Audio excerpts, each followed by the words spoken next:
इस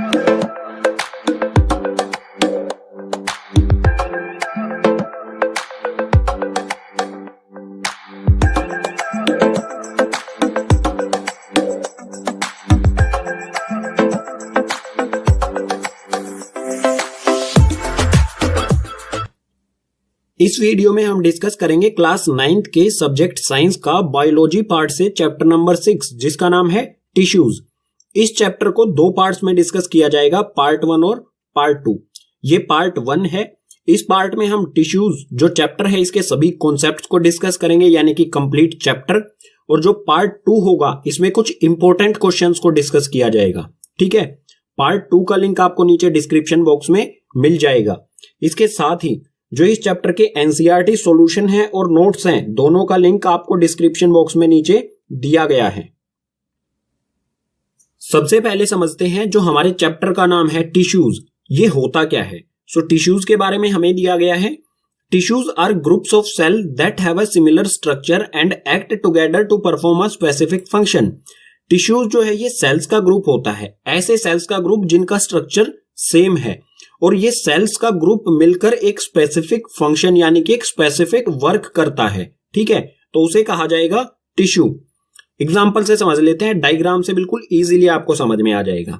ये एक सेल है, अगर बहुत सारे सेल मिल जाएं तो एक टिश्यू बना लेते हैं। ठीक है, इसी तरह के बिल्कुल सेल अगर इकट्ठे हो जाएं तो उससे बन जाएगा एक टिश्यू। और बहुत सारे टिश्यू इकट्ठे हो जाएं तो बना लेंगे हमारे बॉडी का कोई भी ऑर्गन। ठीक है, ये यहां पर लीवर आ गया है। सो सेल, बहुत सारे सेल जुड़कर बना टिश्यू, बहुत सारे टिश्यू जुड़कर बना हमारा ऑर्गन। ठीक है, बिल्कुल इसी तरह प्लांट्स में भी होता है। प्लांट का एक सिंगल सेल है, अगर बहुत सारे सेल जुड़ गए तो ये हो गया टिश्यू, ये बन गया हमारा यहां पर प्लांट टिश्यू। और बहुत सारे प्लांट टिश्यू जुड़कर एक ऑर्गन बना लेते हैं प्लांट का। ठीक है, सो ये प्लांट लीफ बन गई टिश्यूज से। मतलब बेसिक यूनिट तो सेल ही है, लेकिन सेल मिलके क्या बनाएंगे, टिश्यू, टिश्यू मिलके बनाएंगे जो भी हमारे ऑर्गन्स होते हैं या फिर प्लांट के ऑर्गन्स होते हैं। ठीक है, नेक्स्ट कॉन्सेप्ट आता है टिश्यू को समझने के बाद हमारा, are plant and animals made up of same types of tissue. जो प्लांट्स हैं और जो एनिमल्स हैं, क्या ये एक ही तरह के टिश्यूज से बने हुए हैं? तो ऐसा बिल्कुल नहीं है। जो प्लांट है और एनिमल हैं ये अलग अलग तरह के टिश्यूज से बने हैं। इसका रीजन क्या हो जाएगा, एनिमल और प्लांट अलग अलग टिश्यूज से क्यों बने हुए हैं। सो यहां पर इनमें डिफरेंस दिया गया है, उसको समझते हैं पहले। यहां पर प्लांट के कुछ पॉइंट्स लिखे गए हैं, यहां पर एनिमल्स के। सो प्लांट्स में सबसे पहला है स्टेशनरी और फिक्स। जो प्लांट्स होते हैं वो एक जगह पर स्टेशनरी यानी कि खड़े रहते हैं या फिर फिक्स होते हैं। ठीक है, सेकंड है ग्रोथ इन लिमिटेड रीजन। जो प्लांट है उसकी ग्रोथ या तो ऊपर की तरफ होती है और जड़ जो है, रूट जो है प्लांट की, वो नीचे की तरफ ग्रोथ होती है। थर्ड है इसमें need less energy to survive. Plant जो है एक जगह से दूसरी जगह मूव नहीं करते हैं, इसलिए उन्हें कम एनर्जी की ही जरूरत होती है जिंदा रहने के लिए। ठीक है, most of tissues are dead. और जो प्लांट होते हैं उनके ज्यादातर टिश्यूज जो है वो डेड होते हैं। ठीक है, यानी कि बहुत कम ऐसे टिश्यूज होते हैं जो लिविंग होते हैं। अगर एनिमल की बात करें तो एनिमल में फर्स्ट पॉइंट दिया है दे कैन मूव। एनिमल्स, हम जो ह्यूमन बींग्स हैं वो भी एनिमल्स में ही आ जाएंगे। तो हम जो है एक जगह से दूसरी जगह मूव कर सकते हैं। अगर हम मूव कर सकते हैं तो हमें ज्यादा एनर्जी की जरूरत होगी। ठीक है, मूव करने में हमें एनर्जी की जरूरत होती है। और क्या है, ग्रोथ इन एवरी पार्ट। जो भी हमारी ग्रोथ होती है वो सभी पार्ट्स में होती है। ठीक है, हमारा हार्ट भी डेवलप होता है, हमारे ऑर्गन्स, सभी ऑर्गन्स हैं वो डेवलप होते हैं और ज्यादा एनर्जी की जरूरत होती है, बता दिया है मैंने। लास्ट पॉइंट है most of these tissue are alive. जो ह्यूमन है या फिर एनिमल्स कहें, इनके ज्यादातर टिश्यूज जो हैं वो जिंदा होते हैं, अलाइव होते हैं। सो इस डिफरेंस की वजह से प्लांट्स जो हैं इनको कम एनर्जी की जरूरत होती है, इन्हें एक जगह से दूसरी जगह जाना नहीं पड़ता। जैसे प्लांट्स जो हैं इसमें मसल्स टिश्यू नहीं होगा क्योंकि ये तो एक जगह फिक्स होते हैं, मूव इन्हें करना ही नहीं होता। लेकिन एनिमल्स जो हैं उन्हें मूव करना होता है, इनमें मसल्स टिश्यू प्रेजेंट होगा। इसी तरह प्लांट्स और एनिमल्स जो है वो अलग अलग तरह के टिश्यूज से बने हुए हैं। सो हम कह सकते हैं, इन दोनों को पढ़ने के बाद कंक्लूजन निकाल सकते हैं कि tissues are two types. Tissue जो है वो दो तरह के होते हैं, एक तो हो जाएगा प्लांट टिश्यू, दूसरा हो जाएगा एनिमल टिश्यूज। ठीक है, so plants tissue, plant have two type of tissues. जो प्लांट हैं उसमें भी दो तरह के टिश्यूज होते हैं, ठीक है। पीछे वाले पेज पर हमने टिश्यूज को दो पार्ट्स में क्लासिफाई किया था, प्लांट्स टिश्यू और एनिमल्स टिश्यू। अब प्लांट टिश्यू को भी यहाँ पर दो पार्ट्स में फर्दर क्लासिफाई कर दिया गया है, दो पार्ट्स में। प्लांट टिश्यू है उसके भी दो टाइप होते हैं, पहला जो है उसे कहा जाता है मेरिस्टेमेटिक टिश्यू और सेकंड है परमानेंट टिश्यू। हम अभी पढ़ते हैं मेरिस्टेमेटिक टिश्यू के बारे में, ठीक है। मेरिस्टेमेटिक टिश्यू और मेरिस्टेमेटिक टिश्यू के सभी टाइप्स पढ़ने के बाद पढ़ेंगे हम परमानेंट टिश्यू के बारे में, ठीक है। So, meristematic tissue. These are simple living tissue which capable of division and formation of new cells present in growing region of plants. जो मेरिस्टेमेटिक टिश्यू हैं ये लिविंग टिश्यूज होते हैं, ठीक है, यानी कि जिंदा टिश्यूज होते हैं और इनमें क्षमता होती है केपेबल ऑफ डिवीजन, क्षमता होती है डिवाइड होने की। ऐसे टिश्यूज होते हैं ये जो डिवाइड हो जाते हैं, यानी कि टहनियां जैसे निकलती हैं प्लांट्स से वहां पर ये पाए जाते हैं और ये क्या करते हैं, नए सेल्स भी बनाते हैं। Present in growing region of plants, ये मेरिस्टेमेटिक टिश्यू जो है ऐसी जगह पर पाया जाता है जहां पर ग्रोथ हो रही होती है प्लांट में, ठीक है। जैसे कोई नई टहनी निकल रही होती है, नई ब्रांच निकल रही होती है किसी भी अदर ब्रांच से, तो वहां पर मेरिस्टेमेटिक टिश्यू प्रेजेंट होगा, ठीक है। एग्जाम्पल में दिया है रूट्स, ग्रोइंग ब्रांचेस एक्सेट्रा।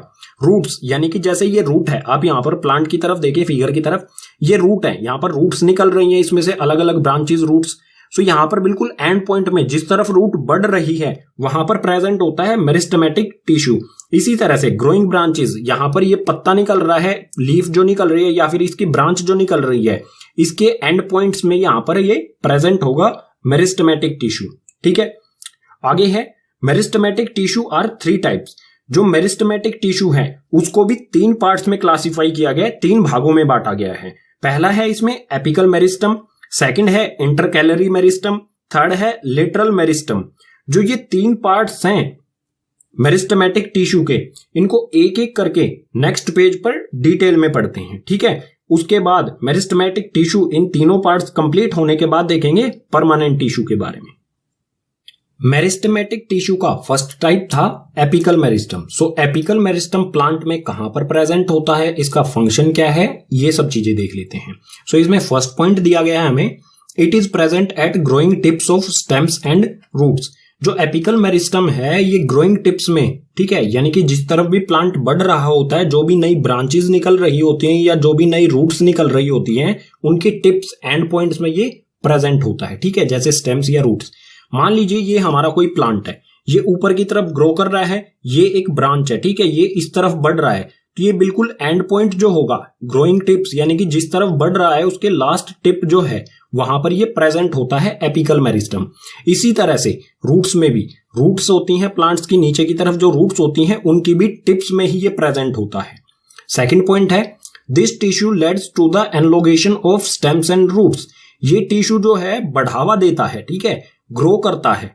जो भी प्लांट है उसकी ग्रो एपिकल मेरिस्टम टिश्यू की वजह से ही होती है, ठीक है। यानी कि जब जो रूट है हमारी, रूट है या फिर जो ब्रांच है, ये किसकी वजह से बढ़ती है, उसको बढ़ावा देने वाला जो टिश्यू है वो है एपिकल मेरिस्टम। थर्ड पॉइंट में दिया है this involve in primary growth of plant. Apical meristem जो है ये प्राइमरी ग्रोथ करता है प्लांट की, ठीक है। प्राइमरी ग्रोथ क्या होती है, प्लांट को बढ़ाना, ठीक है, बड़ा करना, ग्रो करना उसे, तो ये एपिकल मेरिस्टम का ही काम होता है, ठीक है। मेरिस्टेमेटिक टिश्यू का सेकंड टाइप है इंटरकैलरी मेरिस्टम।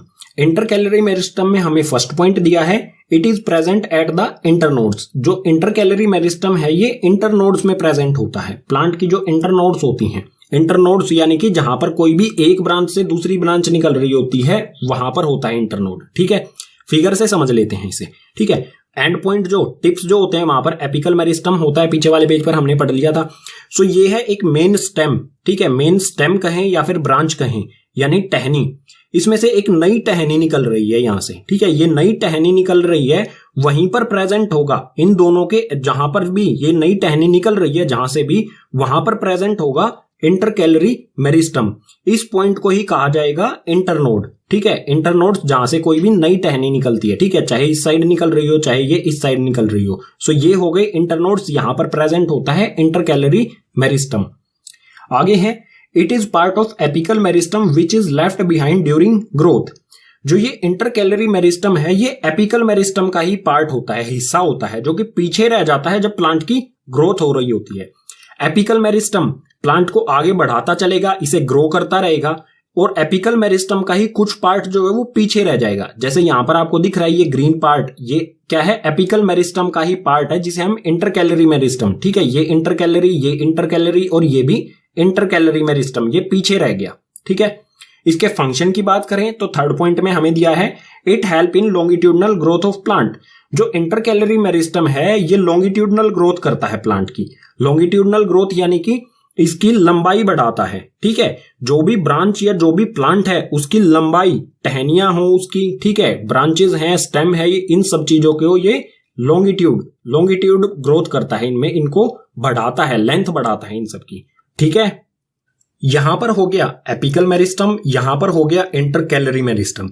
अब बात करते हैं मेरिस्टमेटिक टिश्यू के थर्ड टाइप यानी कि लेटरल मेरिस्टम के बारे में।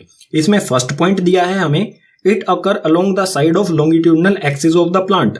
जो ये लेटरल मेरिस्टम है ये लॉन्गिट्यूडनली प्रेजेंट होता है प्लांट की एक्सिस में। ठीक है, प्लांट की एक्सिस यानी कि जो भी स्टेम है, ठीक है, जो भी स्टेम है या फिर ब्रांच है उसमें लॉन्गिट्यूडनली, आप यहां पर देख सकते हैं ये जो ब्राउन लाइंस आपको दिखाई दे रही हैं ये है लेटरल मेरिस्टम जो कि लॉन्गिट्यूडनली यानी कि लंबाई में प्रेजेंट होता है। ठीक है, जो एपिकल मेरिस्टम या इंटरकैलरी मेरिस्टम थे ये सर्कुलर में प्रेजेंट थे, लेकिन ये लंबाई में प्रेजेंट होता है। ठीक है, सेकंड पॉइंट दिया है it give rise to vascular tissue. जो ये लेटरल मेरिस्टम होता है ये वेस्कुलर टिश्यू को राइज यानी कि बढ़ाता है। वेस्कुलर टिश्यू क्या होता है? सो वेस्कुलर टिश्यू जो है ट्रांसपोर्ट टिश्यू कह सकते हैं इसे हम। वेस्कुलर टिश्यू जैसे कि किसी भी चीज का ट्रांसपोर्ट करे उसे कहेंगे हम वेस्कुलर टिश्यू। ठीक है, जैसे वाटर को एक जगह से दूसरी जगह ट्रांसफर करे, ठीक है, सो उसे कह देंगे हम वेस्कुलर टिश्यू। या वाटर के अलावा और कुछ भी चीज है, प्रोडक्ट है, उसे ट्रांसपोर्ट करे उसे कहा जाएगा वेस्कुलर टिश्यू।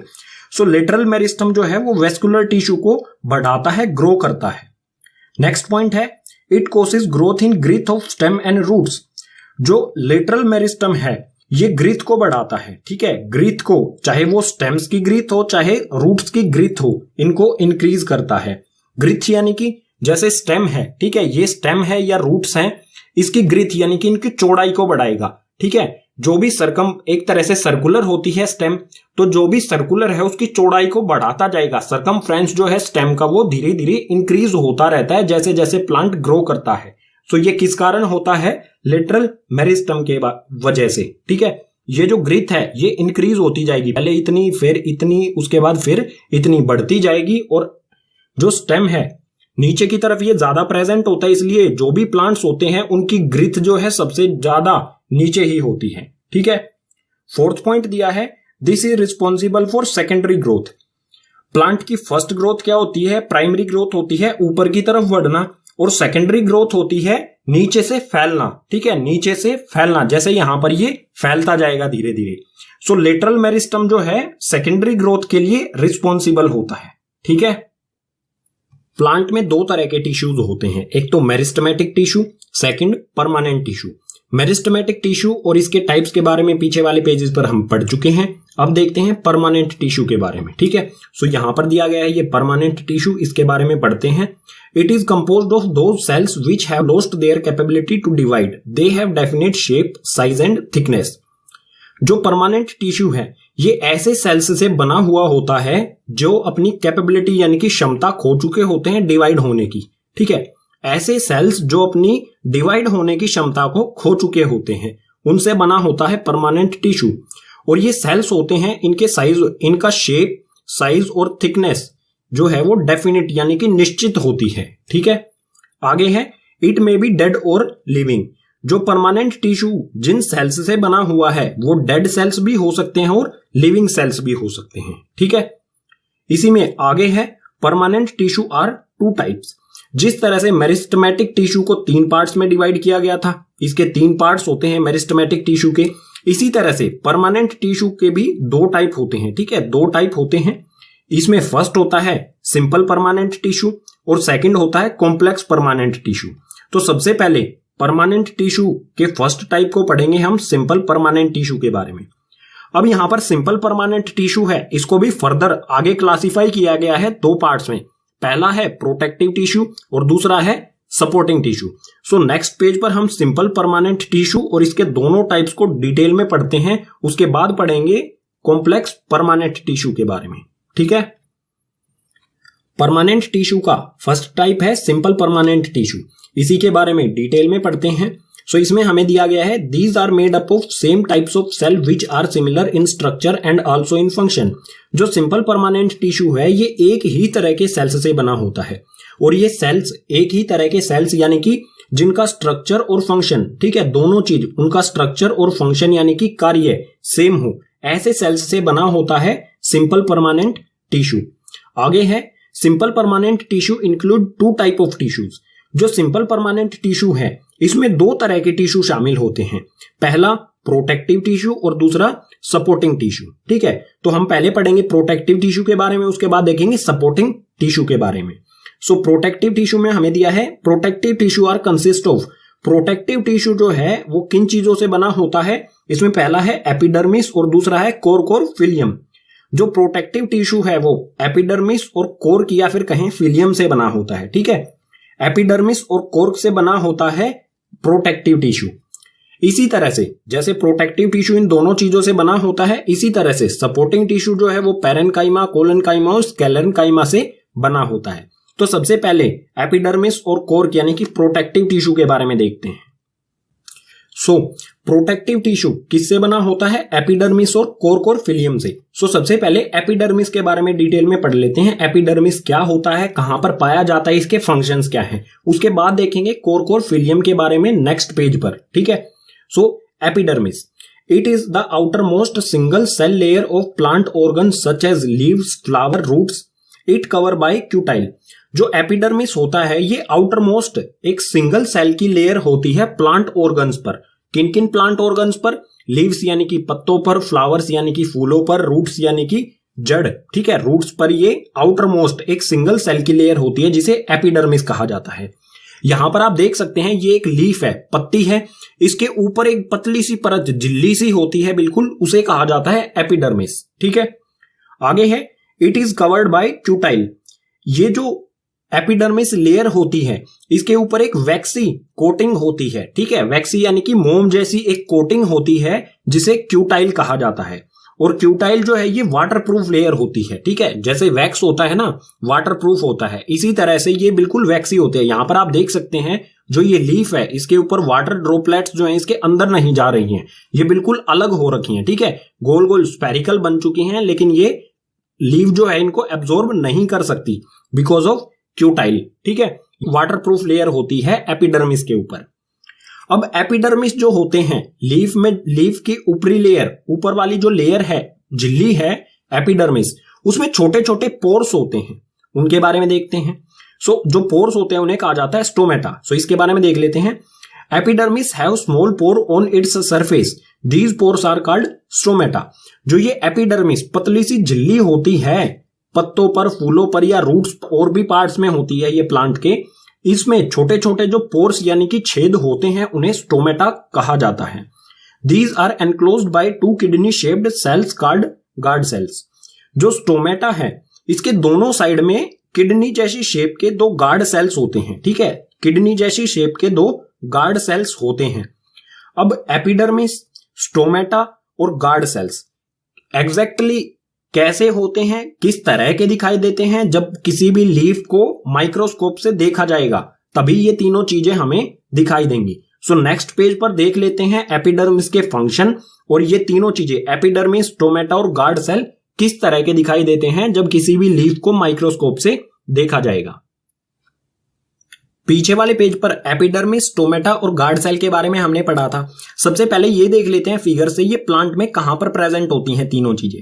सो कोई भी प्लांट लीफ, ये एक प्लांट लीफ है, इसको अगर माइक्रोस्कोप से देखा जाएगा, इसकी ऊपर वाली लेयर को अगर माइक्रोस्कोप से देखा जाएगा तो ये हमें कुछ इस तरह के दिखाई देगी। इसमें ये छोटे छोटे जो बॉक्सेस दिखाई दे रहे हैं आपको, ये हैं सेल, और ये बहुत सारे सेल जुड़ के एपिडर्मिस बनाते हैं, एक पतली सी लेयर। ठीक है, इस पतली सी लेयर में जो ये आपको ग्रीन छोटे छोटे ग्रीन डॉट्स दिखाई दे रहे हैं ये है स्टोमेटा। ठीक है, स्टोमेटा मैंने बता दिया था एपिडर्मिस में छोटे छोटे छेद होते हैं, तो ये छोटे छोटे छेद हैं।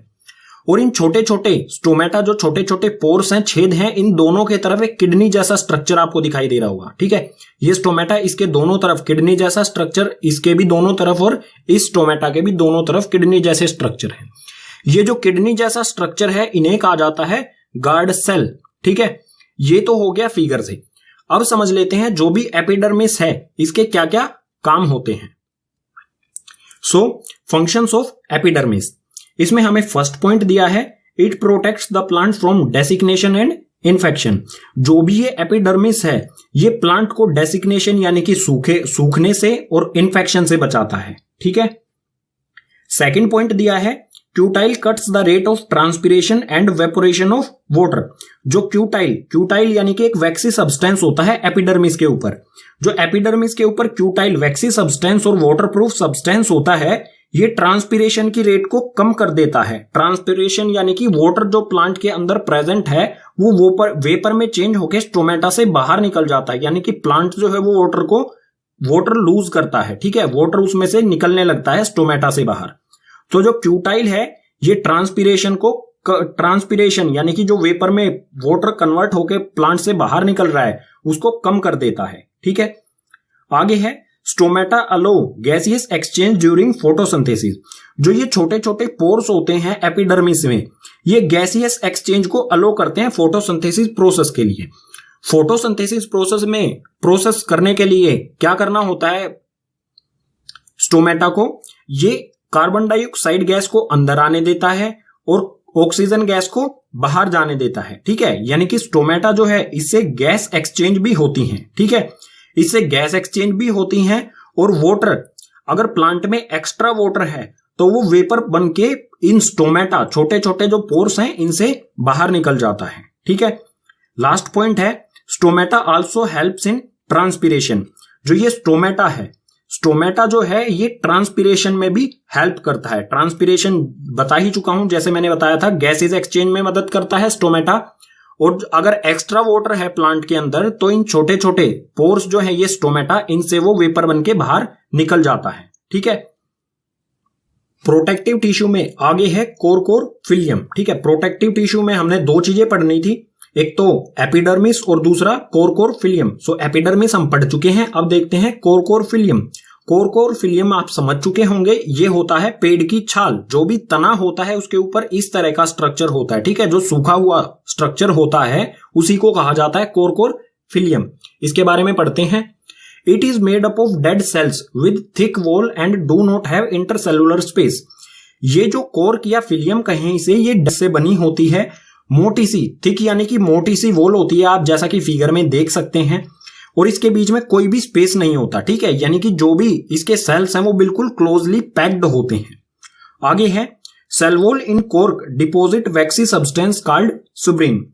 जो भी इस कोर्क के सेल्स होते हैं, ठीक है, ये मान लीजिए इस कोर्क का एक सेल है, इसकी जो सेल वॉल है इस पर एक वैक्सी सब्सटेंस, वैक्सी यानी कि मोम जैसा एक सब्सटेंस होता है जिसे सुब्रीन कहा जाता है। ठीक है, आगे है, the cell wall is impermeable, it do not have any protoplasm. जो इसकी सेल वॉल होती है, ठीक है, जो भी इसके सेल्स होते हैं कोर्क के, उसकी जो सेल वॉल होती है वो इम्प्रीमिएबल होती है। इम्प्रीमिएबल यानी कि इसमें कोई भी चीज अंदर नहीं जा सकती है सेल में, ना ही कोई चीज बाहर आ सकती है। इसमें कोई भी पोर्स नहीं होते हैं इसकी सेल वॉल में, और इसमें कोई भी प्रोटोप्लाज्म यानी कि कोई भी लिक्विड नहीं होता है सेल के अंदर। ये पूरी तरह से डेड होते हैं। ठीक है, डेड सेल्स से ये बनी होती है। नेक्स्ट पेज पर देख लेते हैं जो भी कोर्क या फिलियम है इसके फंक्शंस क्या क्या होते हैं। सो फंक्शंस ऑफ कोर्क एंड फिलियम, इसमें फर्स्ट पॉइंट दिया गया है हमें, it prevent plant from infection और मैकेनिकल इंजरी। जो कोर्क या फिर कहें फिलियम, ये प्लांट को इन्फेक्शन से और मैकेनिकल इंजरी से बचाता है। मैकेनिकल इंजरी यानी कि बाहर से अगर कोई हम प्लांट को नुकसान पहुंचाना चाहें थोड़ा बहुत, ये उसको बचाती है। ठीक है, सेकंड पॉइंट है, it is shock absorber insulator for plant. ये प्लांट के लिए शॉक एब्जॉर्बर, अगर हम किसी भी बड़े पेड़ को धक्का लगाते हैं, ठीक है, तो वो फिर भी सीधा ही खड़ा रहता है, यानी कि ये एक तरह से शॉक एब्जॉर्बर, झटका जो है उसको सहने की क्षमता प्रदान करती है। और इंसुलेटर यानी कि ठंडी के मौसम में उसे गर्म रखती है। ठीक है, अंदर जो प्लांट के अंदर जो भी टिश्यूज हैं उनको कोई भी नुकसान नहीं पहुंचने देती है ये कोर फिलियम। नेक्स्ट है प्रोवाइड टफनेस टू प्लांट, ये प्लांट्स को टफनेस प्रोवाइड करती है, मजबूती प्रदान करती है। ठीक है, एक और पॉइंट दिया गया है cork used in making of sports goods, जो कोर्क या फिर कहें फिलियम जो पेड़ की छाल होती है वो स्पोर्ट्स गुड यानी कि खेलने वाले उपकरण बनाने में इसका उपयोग किया जाता है, जैसे कि क्रिकेट बॉल हो गया, टेबल टेनिस हो गया, वुडन पैडल्स हो गए, और भी बहुत सारे गुड्स जो हैं यानी कि सामान जो है कोर्क से बनाए जाते हैं। ठीक है, ये हो गए functions of cork and phellem. Simple permanent tissue दो तरह का होता है, एक तो प्रोटेक्टिव टिश्यू जिसके बारे में हम पीछे वाले पेजेस पर पढ़ चुके हैं। प्रोटेक्टिव टिश्यू में हमने एपिडर्मिस और कोर्क के बारे में पढ़ा। अब देखते हैं सपोर्टिंग टिश्यू जो कि सिंपल परमानेंट टिश्यू का सेकंड टाइप है। So supporting tissue, these tissue are supportive in function, जो सपोर्टिंग टिश्यू हैं इनका काम क्या होता है, प्लांट को सपोर्ट प्रोवाइड करना। ठीक है, सपोर्ट प्रोवाइड करना ही इनका मुख्य काम होता है। These tissue are three types, जो सपोर्टिंग टिश्यू हैं ये तीन टाइप के होते हैं। इसमें तीनों टाइप यहां पर दिए गए हैं। पहला है पेरेनकाइमा, दूसरा है कोलेनकाइमा और थर्ड है स्क्लेरेनकाइमा। इन तीनों को एक एक करके फिगर के साथ नेक्स्ट पेज पर पढ़ते हैं। सपोर्टिंग टिश्यू के सभी टाइप्स को एक एक करके डिटेल में समझ लेते हैं। इसमें सबसे पहले है पेरेनकाइमा टिश्यू। पेरेनकाइमा टिश्यू में हमें दिया है it is thin walled cell composed of living cells, oval and spherical in structure. It have large central vacuoles found in leaves, pith of stems and roots. जो parenchyma tissue है इसके सभी sales जो होते हैं उनकी वॉल, सेल वॉल जो है वो थिन यानी कि बहुत पतली होती है, और जो भी सेल्स हैं वो सभी लिविंग है। ठीक है, पेरेनकाइमा के सभी सेल्स लिविंग सेल्स हैं। इनका स्ट्रक्चर, जो भी पेरेनकाइमा के सेल्स हैं उनका स्ट्रक्चर या तो ओवल शेप में होंगे या वो स्फेरिकल शेप में होंगे। और जो भी सेल्स होते हैं पेरेनकाइमा के उनके अंदर सेंटर में वैक्यूल्स, खाली जगह होती है। ठीक है, जिसमें वाटर स्टोर होता है, वैक्यूल्स होते हैं। और जो पेरेनकाइमा टिश्यू है ये हमें प्लांट्स में लीव्स में मिलता है, पिथ ऑफ स्टेम्स यानी कि टहनियों में मिलता है, और रूट्स यानी कि जड़ों में मिलता है। किसी भी स्टेम को अगर ट्रांसवर्सली कट करके उसकी स्लाइड बनाई जाए तो उसका स्ट्रक्चर हमें कुछ इस तरह का दिखाई देगा। ये यहां पर आप देख सकते हैं, ये है एक सेल, इसी तरह से ये एक सेल है और एक ये सेल है। ये सभी सेल्स जुड़ के पेरेनकाइमा टिश्यू बनाते हैं। यहां पर आप देख सकते हैं जो भी ये सेल है और इसकी वॉल जो है बिल्कुल थिन यानी कि बिल्कुल पतली वॉल है। ठीक है, अगर हम स्टेम को, टहनी को लॉन्जिट्यूडनली कट करके उसकी स्लाइड बनाएंगे तो जो हमें स्ट्रक्चर दिखाई देगा वो कुछ इस तरह का होगा। ठीक है, यहां पर ये एक सेल है, इसी तरह से ये एक सेल है। इन सभी सेल्स में आप सेंटर में देख सकते हैं व्हाइट जो है अंदर की तरफ जगह बिल्कुल खाली है। ठीक है, जो कि सेंट्रल वैक्यूल्स हैं। बहुत ज्यादा जगह जो है पेरेनकाइमा सेल्स में, पेरेनकाइमा टिश्यू के सेल्स में बहुत ज्यादा जगह वैक्यूल्स यानी कि खाली जगह होती है। ठीक है, बात कर लेते हैं पेरेनकाइमा टिश्यू के फंक्शंस यानी कि कार्यों के बारे में। सो फंक्शंस में हमें सबसे पहला पॉइंट दिया है storage food in large vacuoles. जो भी पेरेनकाइमा टिश्यू के सेल्स में वैक्यूल्स होते हैं उसमें फूड स्टोरेज का काम करता है। ठीक है, सेकंड है प्रोवाइड टर्गिडिटी टू सेल्स। जो पेरेनकाइमा है इसके जो वैक्यूल्स होते हैं वो टर्गिडिटी प्रोवाइड करते हैं, यानी कि सेल को जो है वो बिल्कुल फुलाए रखते हैं। ठीक है, नेक्स्ट है फोटोसिंथेसिस। पेरेनकाइमा टिश्यू जो है वो फोटोसिंथेसिस यानी कि जो प्लांट है उसके लिए फूड बनाने में भी हेल्प करता है। नेक्स्ट है wound repair and new growth. जो पेरेनकाइमा टिश्यू है ये वाउंड यानी कि कहीं से भी स्टेम हो, चाहे लीव्स हो, चाहे रूट हो, वो कहीं से भी कट गए हैं या उनमें कोई नुकसान पहुंचा है, उन सबको रिपेयर करने का काम करता है। और कोई नई ग्रोथ होनी है वो पेरेनकाइमा टिश्यू की वजह से ही होती है। ठीक है, नेक्स्ट है buoyancy control in aquatic plants. Aquatic plants यानी कि ऐसे प्लांट्स जो पानी के अंदर उगते हैं उनमें बुएंसी कंट्रोल भी रखता है। ठीक है, सपोर्टिंग टिश्यू का सेकंड टाइप है कोलेनकाइमा। इसमें हमें दिया है it forms filler tissue in soft parts of plants present in cortex with primary stems and roots. It found below epidermis. Cell of this tissue are living, wall thicken at the corners. जो collenchyma है ये क्या करता है, filler tissue की तरह काम करता है। जो भी प्लांट के सॉफ्ट पार्ट्स होते हैं वहां पर ये फिल करता है, जगह को भर देता है। ठीक है, ये कहां कहां पर पाया जाता है तो ये कोर्टेक्स यानी कि पेड़ की जो छाल होती है, सॉफ्ट वाली छाल जो नई स्टेम्स निकलती हैं वहां पर पाया जाता है। विथ प्राइमरी स्टेम्स, जो नई स्टेम्स आती हैं उनकी पिथ यानी कि अंदर की तरफ पाया जाता है और नई नई रूट्स में भी ये पाया जाता है। ठीक है, और ये जो कोलेनकाइमा है ये एपिडर्मिस के नीचे की ओर, जो लीव्स हैं उसमें नीचे की ओर होता है, एपिडर्मिस के नीचे की ओर। जो भी कोलेनकाइमा के सेल्स होते हैं, कोलेनकाइमा टिश्यू के जो भी सेल्स होते हैं वो लिविंग होते हैं, और जो भी कोलेनकाइमा टिश्यू के सेल्स होते हैं उनकी वॉल जो है थिक होती है कॉर्नर्स यानी कि किनारों पर। ठीक है, इसको फिगर से समझ लेते हैं। सो यहां पर ये दिया है ट्रांसवर्सली अगर हम किसी स्टेम या फिर जहां पर भी ये पाया जाता है कोलेनकाइमा, जो प्राइमरी न्यू स्टेम्स होती हैं उनको अगर ट्रांसवर्सली कट करके स्लाइड बनाई जाएगी तो हमें टिश्यू कुछ इस तरह का दिखाई देगा। ये एक सेल है, इसी तरह से ये सेल बनके कोलेनकाइमा टिश्यू बनाते हैं। यहां पर आप देखेंगे जो ये रेड है किनारों पर, ये क्या है, सेल वॉल है। ठीक है, और ये वॉल जो है थिक है। ठीक है, बताया गया है थिक होती है कॉर्नर्स पर, किनारों पर जो इसकी वॉल है वो थिक होती है। ठीक है, बाकी इसमें भी अंदर की तरफ खाली बड़े बड़े वैक्यूल्स होते हैं। इसी तरह अगर लॉन्जिट्यूडनली कोलेनकाइमा को अगर हम देखें अंडर माइक्रोस्कोप, इसकी स्लाइड बनाएं, सो ये हमें कुछ इस तरह का दिखाई देगा। इसके कॉर्नर्स पर ये रेड जो है ये क्या है, थिकन सेल वॉल है, मोटी सेल वॉल है, और इसके अंदर भी बड़े बड़े लार्ज वैक्यूल्स होते हैं। ठीक है, और जो भी इसके सेल्स होते हैं वो लिविंग सेल्स होते हैं। ठीक है, बात करते हैं कोलेनकाइमा के फंक्शंस यानी कि कार्यों की। सो इसमें फर्स्ट सबसे इंपॉर्टेंट वर्क होता है कोलेनकाइमा का, फर्स्ट वाला, provide flexibility to plant parts. जो भी प्लांट के पार्ट्स होते हैं उनको फ्लेक्सिबिलिटी प्रोवाइड करता है। फ्लेक्सिबिलिटी यानी कि आसानी से हम प्लांट के पार्ट्स को मोड़ सकें। ठीक है, जैसे रबड़ फ्लेक्सिबल होती है उसी तरह से ये उसी तरह की एक प्रॉपर्टी प्रोवाइड करता है प्लांट्स को। सेकंड है ऑल्सो प्रोवाइड मैकेनिकल सपोर्ट। जो कोलेनकाइमा टिश्यू है ये मैकेनिकल सपोर्ट भी प्रोवाइड करता है प्लांट्स को। ठीक है, लास्ट है इसमें फिलिंग द वैकेंट प्लेस। यहां पर भी बताया था ये एक तरह से फिलर टिश्यू, जो भी खाली जगह होती है प्लांट में उसको फिल करने का काम करता है कोलेनकाइमा टिश्यू। सो यहां पर भी वही आ रहा है, फिलिंग द वैकेंट प्लेस, ये खाली जगह को भर देता है। ठीक है, ये हो गया कोलेनकाइमा हमारा कंप्लीट। सपोर्टिंग टिश्यू का लास्ट या फिर कहें थर्ड टाइप है स्क्लेरेनकाइमा टिश्यू। स्क्लेरेनकाइमा टिश्यू में हमें दिया है it is strengthening tissue composed of extremely thick walled cell made up of lignin, its cells are dead. जो स्क्लेरेनकाइमा टिश्यू है इसके जो भी सेल्स हैं उनकी जो सेल वॉल है वो थिक होती है। ठीक है, बहुत थिक यानी कि मोटी होती है और बनी होती है लिग्निन से। ठीक है, यानी कि जो भी सेल्स हैं उनकी जो सेल वॉल है वो लिग्निन जैसे मटेरियल से बनी होती है।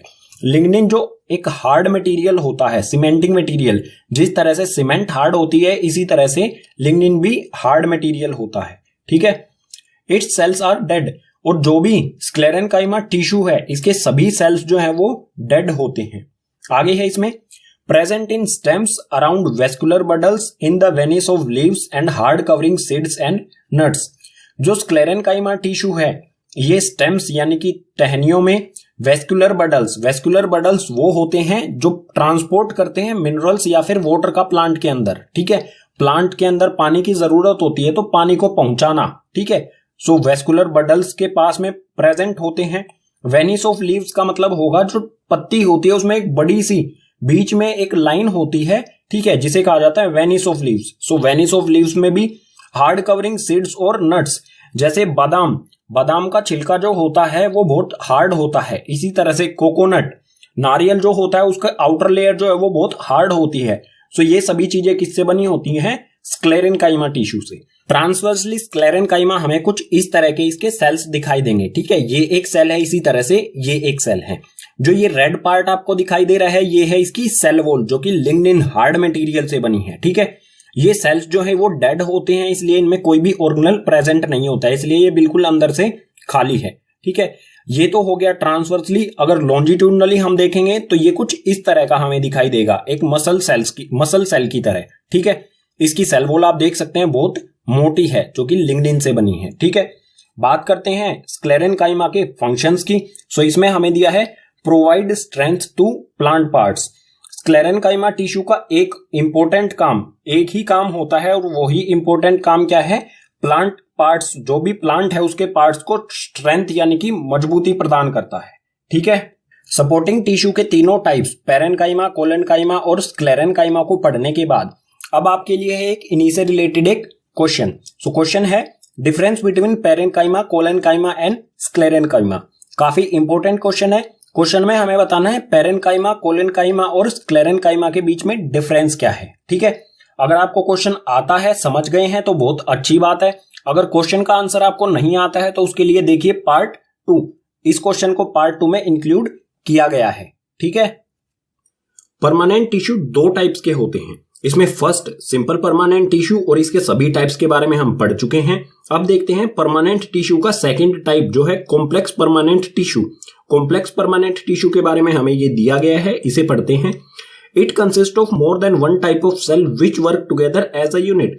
जो कॉम्प्लेक्स परमानेंट टिश्यू है ये कई अलग अलग टाइप के सेल से बना होता है जो एक यूनिट की तरह काम करते हैं, इकट्ठा मिलकर किसी स्पेसिफिक वर्क को करते हैं कंप्लीट। इसमें आगे है it also known as conducting और vascular tissue.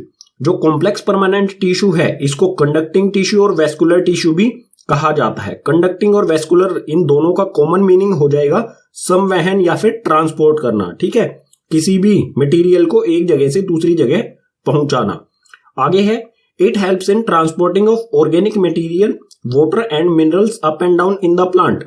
Complex permanent tissue के काम की बात की जाए तो ये ट्रांसपोर्ट करता है। ट्रांसपोर्ट क्या क्या करता है? ऑर्गेनिक मटेरियल जो भी प्लांट की नीड होती है, ठीक है, जैसे रूट से लीव्स तक ये वाटर को पहुंचाता है, इसी तरह से अलग अलग तरह के मटेरियल्स या फिर मिनरल्स को ये प्लांट में ऊपर या फिर नीचे जरूरत हो तो नीचे पहुंचाता है। ठीक है, आगे है इसमें complex permanent tissue are two types. जो कॉम्प्लेक्स परमानेंट टिश्यू है ये दो तरह का होता है। ठीक है, फर्स्ट है इसमें जाइलम और सेकंड है फ्लोएम। इन दोनों को एक एक करके डिटेल में पढ़ते हैं नेक्स्ट पेज पर with diagram. Complex permanent tissue का फर्स्ट टाइप है जाइलम। जाइलम को डीपली स्टडी करते हैं, ये किन किन टाइप्स के सेल से बना होता है और वो किस तरह से फंक्शनिंग यानी कि कार्य करते हैं। So xylem is the vascular tissue in plant which transports water and dissolve nutrients upward from the roots. Xylem जो है ये एक वेस्कुलर टिश्यू है प्लांट्स में जो ट्रांसपोर्ट करता है वाटर यानी कि पानी को और डिसॉल्व न्यूट्रिएंट्स यानी कि जो भी पानी में घुले हुए न्यूट्रिएंट्स होते हैं उनको, और किस डायरेक्शन में करता है ये भी जानना हमारे लिए इंपॉर्टेंट है।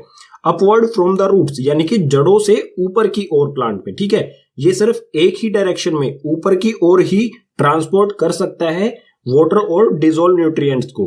ठीक है, आगे है xylem consist of 4 types of cell. Xylem जो है ये 4 तरह के सेल से बना होता है। ठीक है, 4 टाइप के सेल से बना होता है। इसमें ये चारों के नाम दिए गए हैं, tracheids, vessels, xylem parenchyma and xylem sclerenchyma.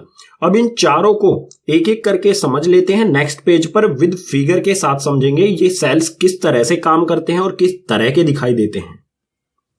Xylem का फर्स्ट टाइप ऑफ सेल है ट्रैकिड्स। ट्रैकिड्स के बारे में हमें दिया है elongated angular dead cells involved in conduction of water। जो ट्रैकिड ये सेल्स जो होते हैं ये elongated यानी कि लंबे लंबे एंगल वाले डेड सेल्स होते हैं और ये क्या करते हैं, ये इन्वॉल्व होते हैं वाटर की कंडक्शन में। ठीक है, पानी के संवहन यानी कि पानी को ट्रांसपोर्ट करने में इनका योगदान होता है। अगर हम डायग्राम में समझना चाहें, डायग्राम ये जाइलम है। ठीक है, ये जाइलम का डायग्राम है। इसमें ट्रैकिड सेल्स कहां पर हैं? सो ये जो येलो येलो आपको दिख रहे हैं इसमें ही प्रेजेंट है। ये जो है ये है एक ट्रैकिड सेल। इसी तरह से ये एक ट्रैकिड सेल है, ये लंबे लंबे सेल्स होते हैं। ठीक है, ये जो मैं बना रहा हूं ये हो गए हमारे, ये एक ट्रैकिड, ये एक ट्रैकिड, इसी तरह से ये एक ट्रैकिड सेल्स हैं। ठीक है, यहां पर ये येलो कलर वाले। ठीक है, आगे है इसमें वेसिल्स। वेसिल्स के बारे में हमें दिया है These are cylindrical tube-like structure placed one above the other and which form channel for conduction of water। Xylem का सेकंड सेल जो है वो है वेसिल्स, और वेसिल्स का स्ट्रक्चर कैसा होता है? सिलिंड्रिकल। सिलिंड्रिकल यानी कि गोल पाइप की तरह जो होता है। ठीक है, पाइप की तरह इनका स्ट्रक्चर होता है। छोटी छोटी पाइप को जिस तरह से एक दूसरे के ऊपर रख दिया जाता है इसी तरह का ये स्ट्रक्चर बनाती है। एक लंबी सी पाइप बना लेती है, इसी तरह से चैनल बना लेती है जो कि वाटर को कंडक्ट करता है यानी कि नीचे से ऊपर की ओर ट्रांसपोर्ट करता है। ठीक है, मेनली वाटर को ट्रांसपोर्ट करने का काम जो होता है वो वेसिल्स इन सेल्स का ही होता है। ठीक है, अगर डायग्राम में देखना चाहें कहां पर प्रेजेंट होते हैं ये वेसिल्स, सो ये है ये जाइलम। यहां पर देखो ये एक पाइप जैसा स्ट्रक्चर आपको दिखाई दे रहा होगा, ठीक है। जो मैं बना रहा हूं ये एक पाइप जैसा स्ट्रक्चर है, इसी के नीचे एक और पाइप जैसा यहां पर एक और स्ट्रक्चर है। सो ये छोटी छोटी पाइप्स एक दूसरे के ऊपर लगी होती हैं, इनमें क्या जाता है, पानी जाता है ऊपर की ओर, ठीक है। नेक्स्ट है जाइलम पैरेन्काइमा। जाइलम पैरेन्काइमा के बारे में हमें दिया है thick cell used for storage of food. जो जाइलम पैरेन्काइमा है ये मोटे मोटे सेल्स होते हैं जो जिनमें फूड स्टोर किया जाता है, ठीक है। और फूड जो है वो किस रूप में स्टोर किया जाता है, स्टार्च के रूप में। और इनकी लोकेशन कहां होगी डायग्राम या फिर जाइलम टिश्यू में, यहां पर देखो ये पिंक या फिर आपको वॉयलेट जो कलर दिख रहा है ये है यहां पर जाइलम पैरेन्काइमा, ठीक है। ये बिल्कुल साइड में होते हैं, जो भी टिश्यू है उसके इस तरफ में भी है और इस तरफ में भी है। ये हो गया जाइलम पैरेन्काइमा। आगे है जाइलम स्क्लेरेन्काइमा। इसके बारे में हमें दिया है non living fibres with thick wall and narrow cavity provide mechanical support. Xylem sclerenchyma जो है ये नॉन लिविंग फाइबर्स यानी कि धागे, जैसे नारियल के ऊपर फाइबर्स होते हैं इसी तरह के जाइलम स्क्लेरेन्काइमा ये नॉन लिविंग फाइबर्स होते हैं जिनकी वॉल जो है वो थिक होती है और इसमें छोटी छोटी कैविटीज यानी कि एयर का स्पेस होता है जो मैकेनिकल सपोर्ट प्रोवाइड करता है जाइलम को। इस डायग्राम में ये विजिबल नहीं है लेकिन फिर भी मैं आपको लोकेशन बता देता हूं कहां पर प्रेजेंट होते हैं। ये प्रेजेंट होते हैं जो ट्रैकिड्स और जाइलम पैरेन्काइमा यानी कि यहां पर ये इस तरह से यहां पर प्रेजेंट होते हैं। बीच में जो ये आपको लाइन दिख रही है ना, यहां पर प्रेजेंट होंगे जाइलम स्क्लेरेन्काइमा, बिल्कुल इस लाइन के जो ट्रैकिड्स, ये वाले ट्रैकिड्स येलो वाले और इसके साइड में जो जाइलम पैरेन्काइमा है पिंक या फिर वॉयलेट कलर में, इनके बीच में प्रेजेंट होते हैं। और जाइलम स्क्लेरेन्काइमा का काम क्या होता है, जाइलम टिश्यू को सपोर्ट प्रोवाइड करना, उसे बिल्कुल मेंटेन रखना, ठीक है। कॉम्प्लेक्स परमानेंट टिश्यू के फर्स्ट टाइप में हमने जाइलम को पढ़ा। अब देखते हैं कॉम्प्लेक्स परमानेंट टिश्यू का सेकंड टाइप यानी कि फ्लोएम के बारे में। सो फ्लोएम के बारे में हमें यहां पर दिया गया है phloem is the vascular tissue in plant which conduct sugar and other metabolic products upward and downwards from the leaves. जो फ्लोएम है ये भी एक वेस्कुलर टिश्यू होता है प्लांट्स में जो कंडक्ट करता है शुगर को और मेटाबॉलिक प्रोडक्ट्स को। यानी कि एक तरह से शुगर और मेटाबॉलिक प्रोडक्ट क्या होते हैं, फूड होता है प्लांट का, ठीक है। उनको कंडक्ट करता है, एक जगह से दूसरी जगह ट्रांसपोर्ट करता है। और इसकी डायरेक्शन भी समझ लेते हैं, किस किस डायरेक्शन में ये ट्रांसपोर्ट करता है। So direction upward and downward, यानी कि ऊपर की तरफ भी कर सकता है ये, जहां पर प्लांट की नीड, अगर ऊपर की तरफ प्लांट को जरूरत है फूड की या फिर कहें शुगर या मेटाबॉलिक प्रोडक्ट्स की, तो ये ऊपर की ओर भी ट्रांसपोर्ट कर सकता है। और नीचे की तरफ अगर जरूरत है तो नीचे की तरफ भी ये ट्रांसपोर्ट कर सकता है, ठीक है। प्लांट के लिए फूड प्रिपेयर करती हैं लीव्स, ठीक है। शुगर या फिर मेटाबॉलिक प्रोडक्ट्स जो बनाती हैं ये लीव्स बनाती हैं। और ज्यादातर क्या होता है, लीव्स से प्लांट के सभी पार्ट्स तक फ्लोएम फूड पहुंचाता है, ठीक है। अगर हम डायग्राम की बात करें फ्लोएम का डायग्राम, तो ये कुछ इस तरह का होगा, ठीक है। ये है फ्लोएम का डायग्राम। आगे है इसमें it consist of 4 type of cells. जो फ्लोएम है जाइलम 4 सेल से बना हुआ था, बिल्कुल इसी तरह से फ्लोएम जो है ये भी 4 अलग अलग टाइप्स के सेल से बना हुआ है। इन सभी 4 सेल्स के नाम यहां पर दिए गए हैं। इसमें फर्स्ट है सीव ट्यूब्स, सेकंड पर कंपेनियन सेल्स, थर्ड पर फ्लोएम फाइबर्स और लास्ट है फ्लोएम पैरेन्काइमा। इन सभी सेल्स के बारे में देख लेते हैं नेक्स्ट पेज पर। फ्लोएम में फर्स्ट टाइप ऑफ सेल है सीव ट्यूब्स। सीव ट्यूब्स के बारे में हमें दिया है transport organic compound made during photosynthesis. Photosynthesis से जो ऑर्गेनिक कंपाउंड्स या फिर कहें फूड बनता है प्लांट के लिए, उसका ट्रांसपोर्ट करने का काम होता है सीव ट्यूब्स का, ठीक है। लीव्स में जो खाना बनता है उसको सभी पार्ट्स तक पहुंचाना, ये काम होता है सीव ट्यूब्स का। सो सीव ट्यूब्स को अगर हम डायग्राम में समझना चाहें कहां पर प्रेजेंट है, सो ये आपको ब्लू सी सिलेंड्रिकल शेप जो है, ये ब्लू जो है ये क्या है, एक सीव ट्यूब सेल है। इसी तरह से इसके ऊपर बिल्कुल यहां पर भी एक सीव ट्यूब है, एक के ऊपर एक ही सीव ट्यूब सेल्स अरेंज होते हैं, एक लंबी सी पाइप बनाते हैं जिसमें जो भी ऑर्गेनिक कंपाउंड कहें या फिर शुगर कहें या फिर कहें प्लांट का जो फूड होता है वो ऊपर की तरफ भी जा सकता है और नीचे की तरफ भी जा सकता है। अब कब ये फूड जो है वो ऊपर की तरफ जाएगा या नीचे की तरफ जाएगा, इसको कौन रेगुलेट करेगा, ये कौन तय करेगा? सो इसको फूड को ऊपर की तरफ जाना है या नीचे की तरफ जाना है, इसको तय करने का काम होता है कंपेनियन सेल्स का। इसके बारे में हमें दिया है regulate the activity of sugar in sieve tubes. Companion cells जो है ये जो शुगर सीव ट्यूब्स में होती है उनको रेगुलेट करता है, यानी कि बताता है कि ऊपर की तरफ जाओ या नीचे की तरफ जाओ। ठीक है, एक तरह से रिमोट होता है ये। और ये कंपेनियन सेल्स कहां पर प्रेजेंट होते हैं? सो ये सीव ट्यूब्स है, इसके दोनों तरफ आपको दिखाई दे रहे होंगे ये छोटे छोटे सेल्स, ग्रीन कलर के सेल्स, यही है कंपेनियन सेल्स। ठीक है, आगे है फ्लोएम फाइबर्स। फ्लोएम फाइबर्स के बारे में हमें दिया है provide mechanical support to sieve tubes. Phloem fibres जो है ये मैकेनिकल सपोर्ट प्रोवाइड करते हैं सीव ट्यूब्स को।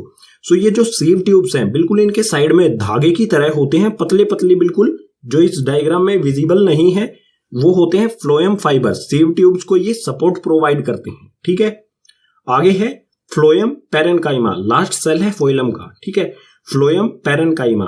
फ्लोएम पैरेन्काइमा का काम होता है इट स्टोर फूड, फूड को स्टोर करने का काम होता है। ठीक है, और फोइलम पैरेन्काइमा जो है ये साइड में होता है फोइलम के। ठीक है, ये फोइलम है, इसके साइड में ये बड़ा सा आपको सेल दिख जो रहा है ये है फोइलम पैरेन्काइमा। ठीक है, टिश्यू को हमने सबसे पहले दो पार्ट्स में क्लासिफाई किया, प्लांट टिश्यू और एनिमल टिश्यू।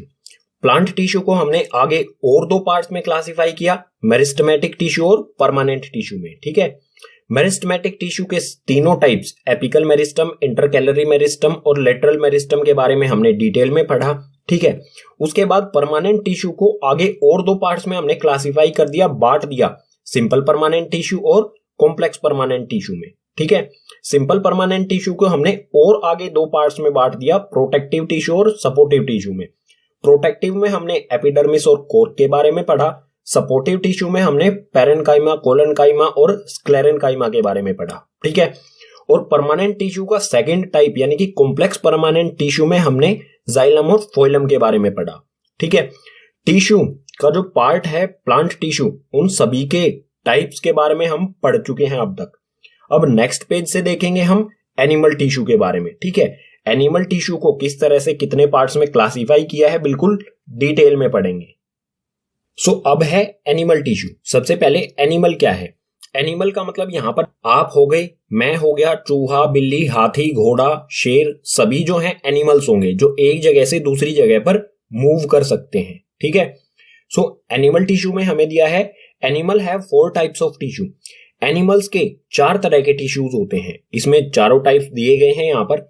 सबसे पहले है इसमें एपिथेलियल टिश्यू, सेकंड है कनेक्टिव टिश्यू, थर्ड है मस्कुलर टिश्यू एंड लास्ट है नर्वस टिश्यू।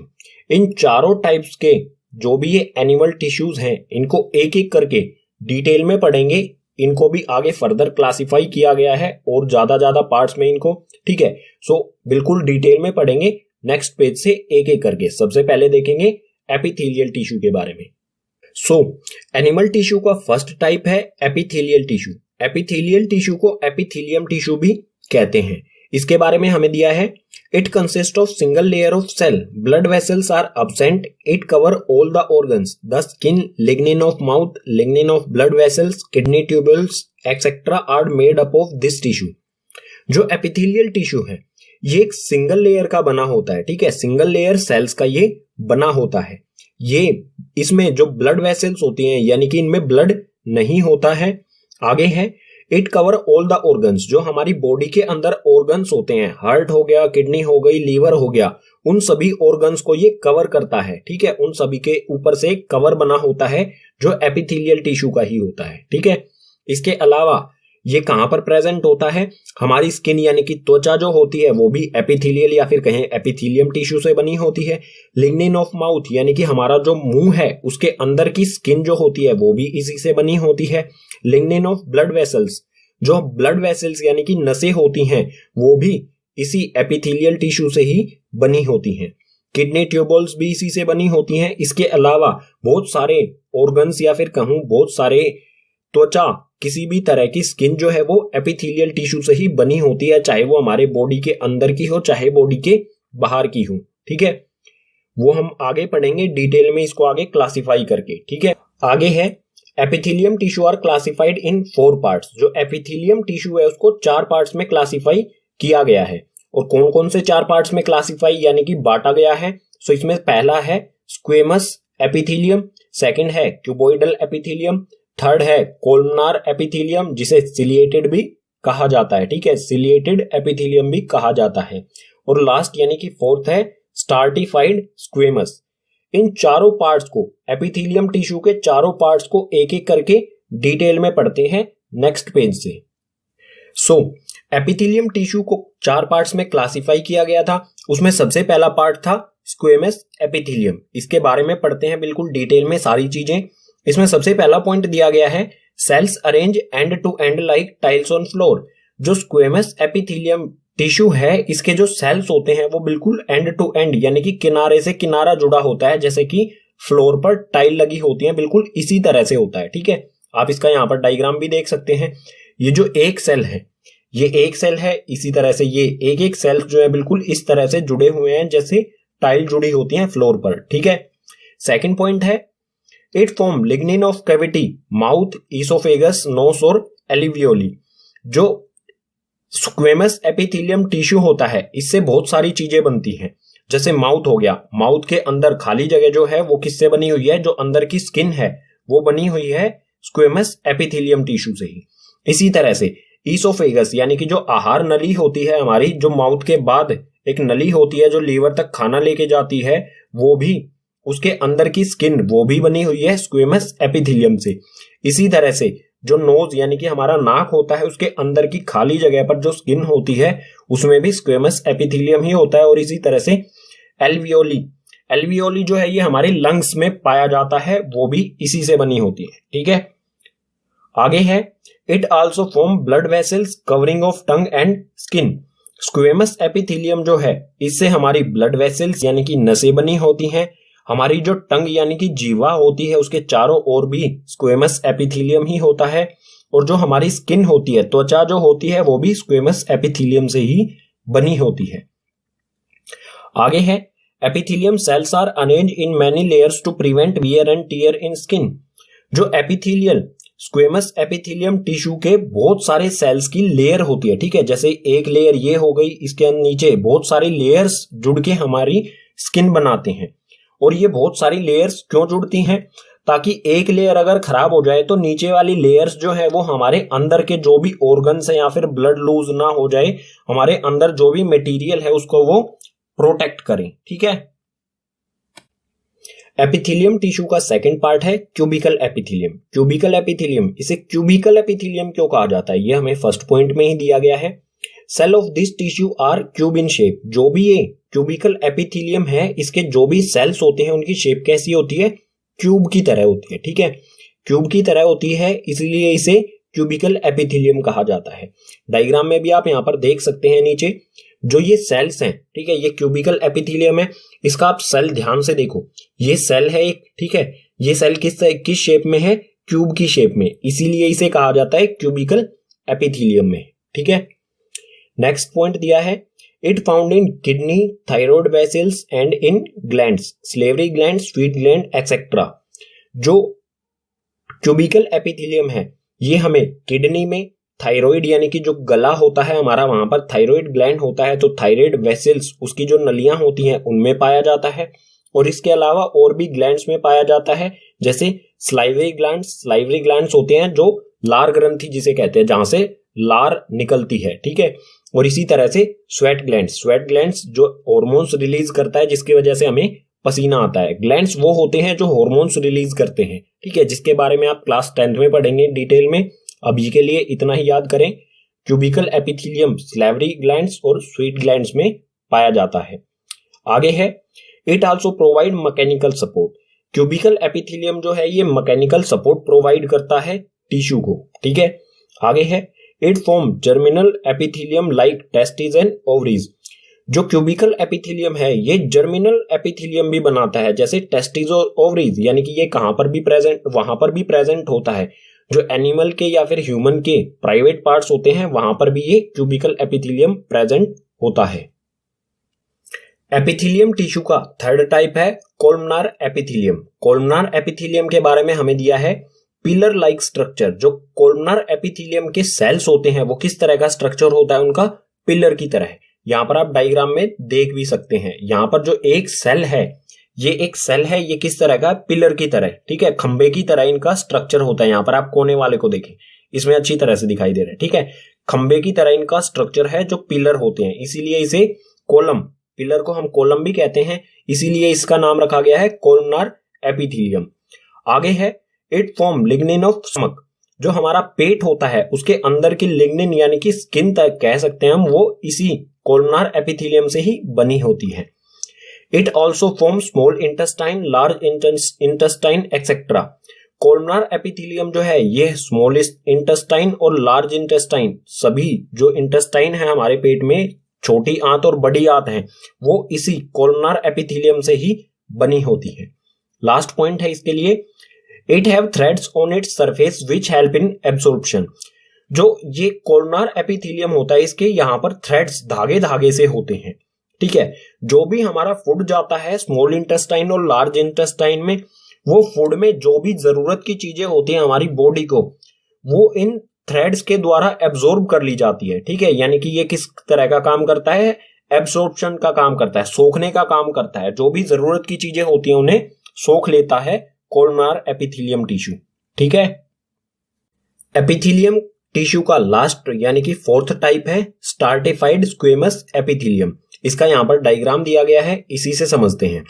देखो स्क्वेमस एपिथेलियम इसके साथ क्यों जोड़ा गया है, स्क्वेमस एपिथेलियम के में क्या था, सिंगल सेल थे जो एक दूसरे से टाइल की तरह जुड़े हुए थे, लेकिन यहां पर क्या है, बहुत सारी लेयर्स आपस में उलझी हुई हैं, ठीक है। स्क्वेमस एपिथेलियम की बहुत सारी लेयर्स आपस में उलझी हों तो उसे कहा जाएगा स्ट्रेटिफाइड स्क्वेमस एपिथेलियम। इसमें पहला पॉइंट यही है, it consist of squamous epithelial arrange in layers. कई सारी लेयर्स, परत अगर स्क्वेमस एपिथेलियल टिश्यू की हैं तो उसे कहा जाएगा स्ट्रेटिफाइड स्क्वेमस एपिथेलियम, ठीक है। सेकंड पॉइंट है present in uterine, oesophagus etcetera. जो स्ट्रैटिफाइड स्क्वेमस एपिथेलियम है ये कहां पर पाया जाता है, या एक तो होता है इसोफेगस जो आहार नली होती है उसमें पाया जाता है, और एक होता है यूट्राइन यानी कि गर्भाशय जो फीमेल ऑर्गन होता है, ठीक है, उसमें पाया जाता है, ठीक है। एपिथेलियम टिश्यू और उसके सभी पार्ट्स के बाद सेकंड नंबर पर है एनिमल टिश्यू में कनेक्टिव टिश्यू, ठीक है, ये सेकंड नंबर है। इसमें हमें दिया है the cells of the connective tissue are widely spaced, the basic function is to provide support and connect different organs. जो कनेक्टिव टिश्यू है इसके जो भी सेल्स होते हैं वो सबसे ज्यादा, मतलब जो भी एनिमल बॉडी होती है उसमें सबसे ज्यादा सेल्स जो है वो कनेक्टिव टिश्यू के होते हैं। और जो कनेक्टिव टिश्यू है इसका बेसिक फंक्शन है सपोर्ट और कनेक्ट करना, बॉडी को सपोर्ट करना और जो भी बॉडी के ऑर्गन्स हैं उनको कनेक्ट करना, ठीक है। Type of connective tissue, connective tissue के 4 टाइप्स होते हैं। इसमें फर्स्ट है एरियोलर टिश्यू, सेकंड है एडियोपोज टिश्यू, थर्ड है स्केलेटल टिश्यू और फोर्थ है फ्लूइड टिश्यू। इन सभी चारों टाइप्स के बारे में एक एक करके पढ़ते हैं नेक्स्ट पेज पर। कनेक्टिव टिश्यू का फर्स्ट टाइप एरियोलर टिश्यू, इसके बारे में हमें दिया है this tissue fills spaces inside organs and found between the skin and muscles around blood vessels, nerves and in the bone marrow. जो एरियोलर टिश्यू है ये हमारे खाली जो भी ऑर्गन्स होते हैं उनके अंदर खाली जगह जो होती है उसको ये भरता है, और ये हमारी स्किन और मसल्स के बीच में जो खाली जगह होती है वहां पर भी पाया जाता है। जो ब्लड वेसल्स होती हैं, नर्व्स होती हैं, उनके चारों तरफ भी ये एरियोलर टिश्यू ही प्रेजेंट होता है। और जो हमारी हड्डियां होती हैं, बोन्स होती हैं, उनके अंदर जो खाली जगह होती है जिसे बोन मैरो कहा जाता है, तो बोन मैरो में भी एरियोलर टिश्यू ही प्रेजेंट होता है, ठीक है। कनेक्टिव टिश्यू का सेकंड टाइप ऑफ टिश्यू है एडियोपोज टिश्यू। एडियोपोज टिश्यू के बारे में हमें दिया है it found below the skin around the heart, brain and below eyeballs. It act as an insulator and prevent loss of heat from the body. जो adipose tissue है ये हमारी स्किन के नीचे की तरफ, जो हमारी आउटर स्किन होती है उसके नीचे की तरफ होता है, हमारे हार्ट के चारों तरफ होता है, हमारे ब्रेन के भी चारों तरफ होता है, और जो हमारी आई बॉल्स होती हैं, जो हमारी आंखें हैं, इन ये बहुत बड़ी बॉल्स होती हैं अंदर की तरफ, ठीक है। इन आई बॉल्स के नीचे की तरफ भी ये एडियोपोज टिश्यू होता है। और जो एडियोपोज टिश्यू है ये इंसुलेटर की तरह कार्य करता है। इंसुलेटर जैसे सर्दियों में हमें कंबल की जरूरत होती है, इसी तरह से हमारी बॉडी में बहुत सारे ऐसे ऑर्गन्स होते हैं जिन्हें हीट की जरूरत होती है। सो जो एडियोपोज टिश्यू है ये उनको गर्म रखता है, इंसुलेटर की तरह काम करता है। ठीक है, हमारी बॉडी में जो हीट है उन्हें लूज नहीं होने देता है। ठीक है, बहुत सारे जैसे ब्रेन हो गया, हार्ट हो गया, ये सारी चीजें हमारी गर्म रहती हैं। किसके कारण? एडियोपोज टिश्यू के कारण। ठीक है, कनेक्टिव टिश्यू में एरियोलर और एडियोपोज के बाद अब है थर्ड नंबर पे स्केलेटल टिश्यू। स्केलेटल टिश्यू के टोटल 4 कंपोनेंट्स होते हैं, बोन, लिगामेंट्स, टेंडोन्स और कार्टिलेज। यानी कि ये स्केलेटल टिश्यू इन चारों चीजों से बना होता है। ठीक है, सो इन चारों चीजों के बारे में एक एक करके पढ़ते हैं। सबसे पहले बोन के बारे में। सो बोन के बारे में हमें दिया है, it form the framework that support the body. It is non flexible, made up of calcium and phosphorus compounds. जो बोन्स यानी कि हड्डियां जो होती हैं ये हमारी बॉडी के लिए एक फ्रेमवर्क बनाती है, एक ढांचा बनाती है जो हमारी बॉडी को सपोर्ट करता है। ठीक है, ये नॉन फ्लेक्सिबल, बिल्कुल भी फ्लेक्सिबल नहीं होती, यानी कि बिल्कुल भी ये मुड़ नहीं सकती हैं। ये कैल्शियम और फॉस्फोरस के कंपाउंड से बनी होती हैं। ठीक है, आगे है लिगामेंट्स। लिगामेंट्स के बारे में हमें दिया है, 2 bones connected to each other by ligament, this is very elastic. जो दो बोन्स के बीच में एक बोन, सपोज कर लीजिए एक बोन ये हो गई और एक बोन ये हो गई, ये आपस में ये डायरेक्ट नहीं जुड़ सकती हैं। अगर डायरेक्ट जुड़ेंगी तो इनके बीच में ये मूवमेंट नहीं होगा। ठीक है, सो इन दोनों के बीच में क्या प्रेजेंट होता है? लिगामेंट प्रेजेंट होता है यहां पर। ठीक है, यहां पर प्रेजेंट है लिगामेंट, और लिगामेंट जो है ये बहुत इलास्टिक होता है। इलास्टिक यानी कि फ्लेक्सिबल होता है और बहुत पावर होती है इसमें, मतलब बहुत स्ट्रेंथ होती है, बहुत मजबूत होता है। जो 2 बोन्स को जोड़े वो लिगामेंट्स। ठीक है, आगे है टेंडोन्स। टेंडोन्स के बारे में दिया है, it connect muscles to bone, it is fibrous with great strength and limited flexibility. Tendons जो है ये मसल्स से और बोन्स को जोड़ता है, मसल्स और बोन्स को जोड़ता है। ये फाइब्रस यानी कि रेशेदार होता है, इसमें बहुत ज्यादा स्ट्रेंथ होती है, लेकिन फ्लेक्सिबिलिटी जो है वो लिमिटेड, फ्लेक्सिबिलिटी तो कम ही होती है लेकिन स्ट्रेंथ काफी मजबूत होता है। और मेन वर्क क्या होता है टेंडोन्स का? मसल्स और बोन्स को कनेक्ट करना, जोड़ना। ठीक है, स्केलेटल टिश्यू का 4th कंपोनेंट है कार्टिलेज। कार्टिलेज के बारे में हमें दिया है, this is elastic, less harder to other bones, it is composed of protein and sugars, it present in nose, ear and larynx. जो कार्टिलेज है ये बहुत इलास्टिक होता है, बहुत कम हार्ड होता है अगर दूसरी बोन से कंपेयर किया जाए। जो ये कार्टिलेज है ये प्रोटीन और शुगर्स से बना होता है, और ये कहां पर प्रेजेंट होता है हमारी बॉडी में? नोज यानी कि नाक में, ईयर यानी कि हमारे कान में, और लेनिक्स यानी कि हमारे गले में प्रेजेंट होता है। आप अपने ईयर, जो हमारा कान है, आप उसको फोल्ड करके देखेंगे तो वो इजीली फोल्ड हो जाता है क्योंकि वो कार्टिलेज से बना है और ये बहुत इलास्टिक होता है। ठीक है, कनेक्टिव टिश्यू का 4th टाइप ऑफ टिश्यू है फ्लूइड टिश्यू। फ्लूइड टिश्यू को हम वेस्कुलर टिश्यू भी कह सकते हैं या फिर हम इसे टाइप्स ऑफ ब्लड सेल्स भी कह सकते हैं। ठीक है, सो ब्लड जो हमारी बॉडी के अंदर होता है उसी को कहा जाता है फ्लूइड टिश्यू। इसके बारे में हमें दिया है, blood helps in transportation of many substances like gases, hormones etcetera. Blood जो होता है हमारी बॉडी के अंदर वो बहुत सारी चीजों को ट्रांसपोर्ट करता है, एक जगह से दूसरी जगह हमारी बॉडी के अंदर पहुंचाता है। जैसे गैसेस में ऑक्सीजन और कार्बन डाइऑक्साइड को मतलब कार्बन डाइऑक्साइड को हमारी बॉडी से बाहर निकालना और ऑक्सीजन को बॉडी के सभी पार्ट्स तक पहुंचाता है। इसके अलावा इसी तरह से ये हार्मोन्स को भी कैरी करता है, एक जगह से दूसरी जगह पहुंचाता है। ठीक है, blood has a fluid matrix called plasma in which RBCs, डब्ल्यूबीसीज, platelets are suspended. It also contain protein, salts and hormones. जो ब्लड होता है हमारी बॉडी के अंदर उसमें एक लिक्विड होता है जिसे प्लाज्मा कहते हैं। ठीक है, प्लाज्मा कहते हैं जिसे, और प्लाज्मा के अंदर आरबीसीज यानी कि रेड ब्लड सेल्स होते हैं, व्हाइट ब्लड सेल्स होते हैं और प्लेटलेट्स होते हैं। ये 3 चीजें किसके अंदर होती हैं? प्लाज्मा। जो ब्लड के अंदर प्लाज्मा होता है उसके अंदर ये तीनों चीजें होती हैं। ठीक है, और इसके अलावा प्रोटीन, सोल्ट्स और हॉर्मोन्स भी ये कैरी करता है।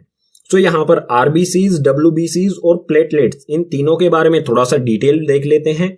सो आरबीसी के बारे में, आरबीसी यानी कि रेड ब्लड सेल्स, इनके बारे में हमें दिया है, it contain red colour respiratory pigment called haemoglobin that help in transportation of oxygen. जो आरबीसीज रेड ब्लड सेल्स होते हैं, इनमें लाल कलर का रेस्पिरेटरी पिगमेंट होता है। रेस्पिरेटरी यानी कि ये किसी गैस को कैरी करता है, वैसे ये ऑक्सीजन को कैरी करता है। सो ये रेड कलर का रेस्पिरेटरी जो पिगमेंट यानी कि कलर होता है, जिसे हेमोग्लोबिन कहा जाता है, और ये हेल्प करता है ऑक्सीजन के ट्रांसपोर्टेशन में। हमारे बॉडी के सभी पार्ट्स तक ऑक्सीजन को पहुंचाने का काम किसका होता है? रेड ब्लड सेल्स का। ठीक है, आगे है व्हाइट ब्लड सेल्स, WBC यानी कि व्हाइट ब्लड सेल्स। इसके बारे में हमें दिया है, they protects our body by harmful bacteria. हमारी बॉडी में कोई हार्मफुल बैक्टीरिया या वायरस एंटर कर जाए तो व्हाइट ब्लड सेल्स जो है उसका काम होता है उन हार्मफुल बैक्टीरिया और वायरसेस को किल करना, उनसे लड़ना। ठीक है, तो हम ये भी कह सकते हैं कि जो व्हाइट ब्लड सेल्स होते हैं ये हमारी बॉडी के अंदर जो भी बीमारियां होती है या फिर बैक्टीरिया या वायरस, जो भी हार्मफुल बैक्टीरिया वायरस है, उनसे WBCs व्हाइट ब्लड सेल्स जो है ये लड़ते हैं। ठीक है, आगे है प्लेटलेट्स। प्लेटलेट्स के बारे में दिया है, it involve in clotting of blood. जो प्लेटलेट्स होते हैं ये ब्लड का क्लॉटिंग करने में सहायता करते हैं। क्लॉट यानी कि थक्का बनाने, जैसे हमें कहीं चोट लग जाती है तो हमारा ब्लड जो है वहां से कुछ, मतलब अगर हमारी बॉडी में कहीं पर कट गया हमें, तो कुछ देर बाद ही वहां पर ब्लड क्लॉट हो जाता है, जम जाता है हमारा ब्लड।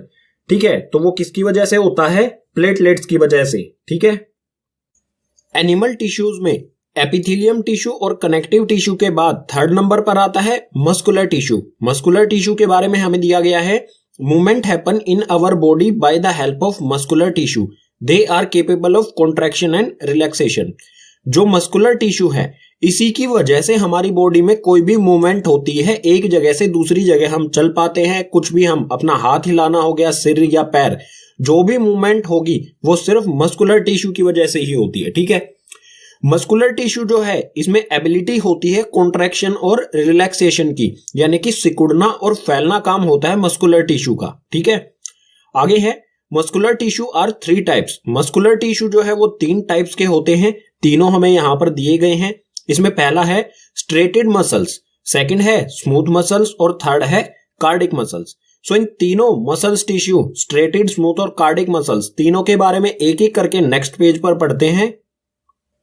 मस्कुलर टिश्यू का फर्स्ट टाइप है स्ट्रेटेड मसल्स। स्ट्रेटेड मसल्स को स्केलेटल मसल्स भी कहा जाता है। स्केलेटल मसल्स क्यों कहा जाता है ये भी आपको बताएंगे। सो इसमें हमें दिया है, these muscles are attached to the skeleton by tendons. इन्हें स्केलेटल मसल्स इसलिए कहा जाता है क्योंकि ये हमारे स्केलेटन यानी कि जो हमारा हड्डियों का ढांचा होता है उससे ये जुड़ी होती है। ठीक है, जिसे स्केलेटन कहा जाता है हड्डियों के ढांचे को, इससे जुड़े होने के कारण इन मसल्स को स्केलेटल मसल्स भी कहा जाता है। ठीक है, और स्केलेटन से ये किन की हेल्प से जुड़ी होती है? टेंडोन्स की मदद से, जिसको हम पीछे वाले कनेक्टिव टिश्यू में पढ़ चुके हैं। ठीक है, आगे है वॉलंटरी।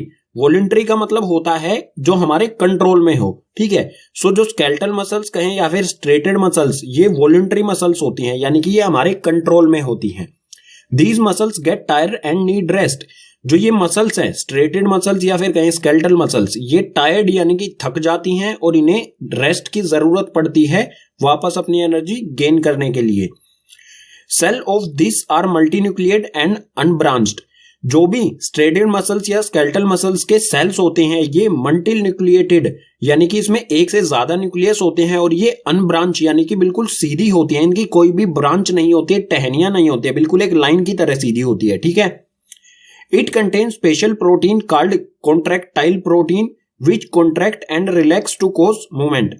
जो ये स्ट्रेटेड मसल्स होती हैं ये सिकुड़ती और फैलती हैं। अब ये सिकुड़ना और फैलना क्यों होता है, ऐसा क्या होता है इनमें? तो इसमें एक स्पेशल टाइप का प्रोटीन होता है कॉन्ट्रैक्टाइल प्रोटीन, जिसके कारण ये जो मसल्स हैं ये कॉन्ट्रैक्ट यानी कि सिकुड़ पाती हैं और रिलैक्स यानी कि फैल पाती हैं, और इसी के कारण हमारी बॉडी में मूवमेंट होता है। अब इसे डायग्राम से समझ लेते हैं।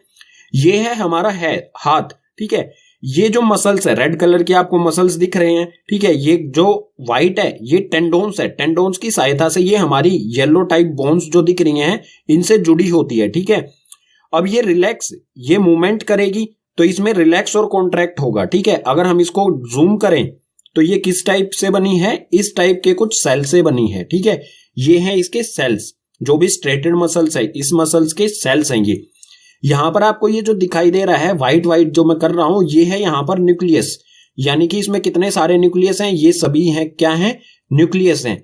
ऊपर हमने पढ़ा था ये क्या होते हैं, इसके सेल्स जो होते हैं वो मल्टी न्यूक्लिएटेड होते हैं, ठीक है, मल्टी न्यूक्लिएटेड और अनब्रांच।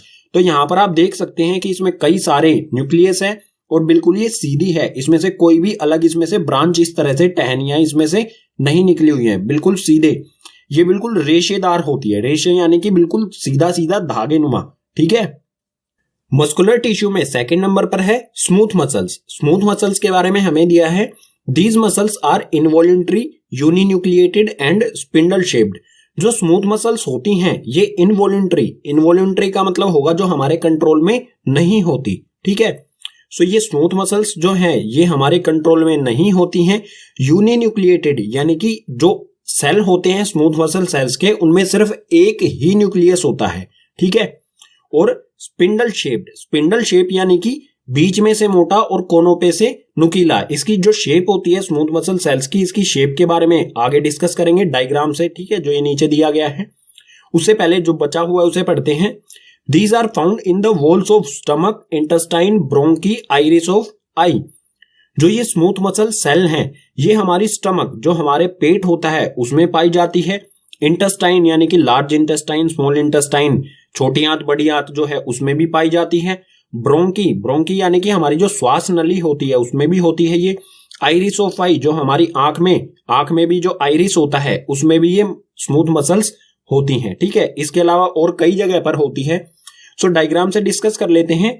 स्पिंडल शेप के बारे में देखा गया था। और यूनिन्यूक्लिएटेड, यूनिन्यूक्लिएटेड यानी कि जो स्मूथ मसल एक सेल होता है इस मसल्स का, उसमें सिर्फ एक ही, ये आपको सेंटर में दिखाई दे रहा है, इसमें एक ही न्यूक्लियस है, ठीक है। यानी कि इसके सेल्स कैसे हैं, यूनिन्यूक्लिएटेड, सिर्फ एक न्यूक्लियस वाले।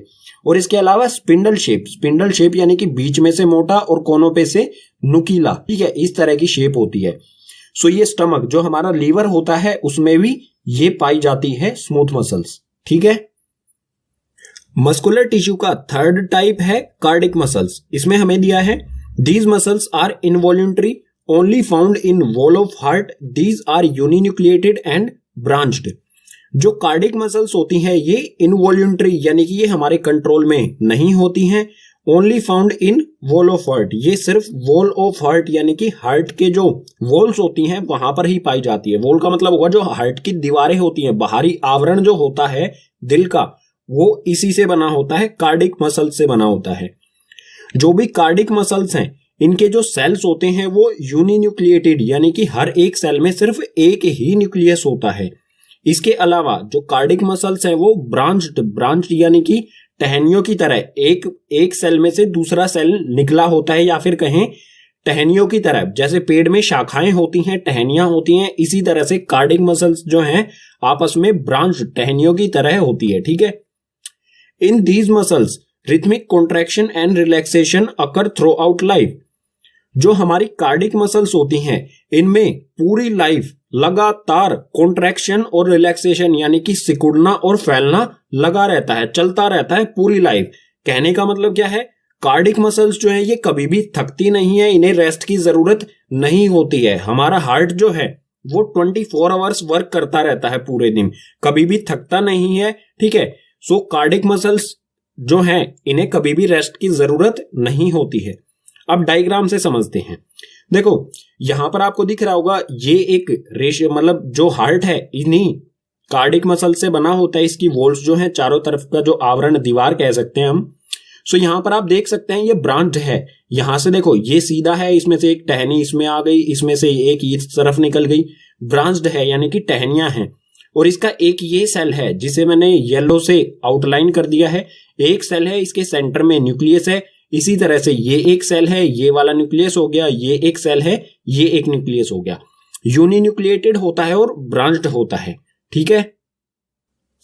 एनिमल टिश्यूज का फोर्थ टाइप है नर्वस टिश्यू। नर्वस टिश्यू में हमें दिया है cell of the nervous tissue are highly specialised for being stimulated and then transmitting to stimulus very rapidly from one place to another. जो cell होते हैं nervous tissue के वो हाईली स्पेशलाइज्ड यानी कि बिल्कुल परफेक्ट होते हैं, बहुत जल्दी से किसी काम को करते हैं, बहुत स्टिमुलेटेड यानी कि उत्तेजक, बहुत तुरंत काम को कर देते हैं, ठीक है। काम को तुरंत करते हैं, जो भी मैसेज होता है उसको ट्रांसमिट करते हैं। हमारी बॉडी से एक जगह से दूसरी जगह जो भी मैसेज कैरी करना होता है या सेंड करना होता है वो नर्वस टिश्यू के द्वारा ही होता है। सो मैसेज को ये ट्रांसमिट करते हैं स्टिमुलस की मदद से, बिल्कुल तुरंत यानी कि रैपिडली तुरंत करते हैं एक जगह से दूसरी जगह। और जो नर्वस टिश्यू है ये कहां पर होता है? The brain, spinal cord and nerves are all composed of nervous tissue. जो हमारा ब्रेन यानी कि हमारा दिमाग, स्पाइनल कॉर्ड और जो हमारी नर्व्स होती हैं, नसें जो होती हैं, वो सभी इन्हीं नर्वस टिश्यू से ही बनी होती हैं। और यहां पर नर्वस टिश्यू का डायग्राम भी इंपॉर्टेंट है। सो ये डायग्राम है, आप बुक में भी देख सकते हैं, इस तरह का है ये।